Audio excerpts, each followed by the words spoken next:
In applied behavior analysis or ABA, reinforcers are used to increase the occurrence of a specific behavior or response. Typically, ABA practitioners use positive reinforcement to increase the occurrence of behaviors and responses, usually by adding something pleasant or as a reward. As parents, you too can use reinforcers to get your child to behave appropriately at home or in different external settings. However, you must be aware of the right kind of reinforcers to use for your child.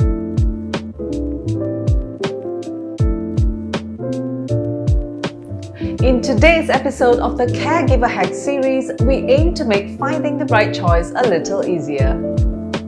There are many types of reinforcers you can choose from, such as your child's favorite toy, activities, or food. Usually, a child has a mixed bag of preferred reinforcers based on their interests. The idea is to keep using fresh reinforcers to keep your child's interests going. Rotating them helps to keep your child motivated and willing to perform desired behaviors and responses. This is important as too much a single reinforcer can pose problems for your child's development. For example, too much of a food reinforcer could bring upon health issues, especially if they contain too much sugar. Another example is too much electronic screen time, which not only affects your child's eyesight, but also deprives them of important opportunities to socialize and learn new things. At the same time, you need to remember that you cannot rely on reinforcers all the time. Your child may become too reliant on them and may not be able to function without reinforcers.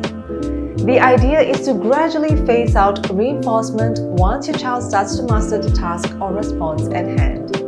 An important thing to take note of is to give your child the ability to choose the reinforcers. You can use a visual board or lay out the reinforcers in object form before them.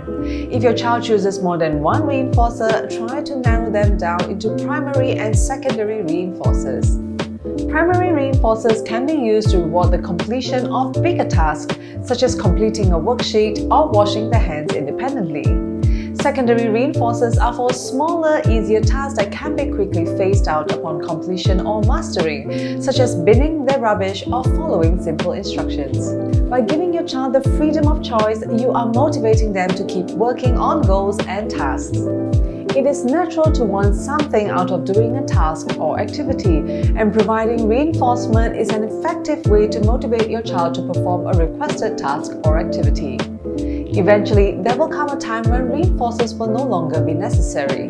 The goal is to build an ingrained sense of wanting to do things by themselves in your child's mentality without the need for reinforcers or rewards.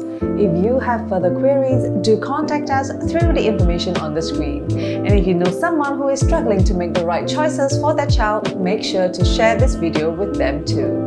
Make sure you make the right choice too, and tune in next week for our upcoming video. Bye!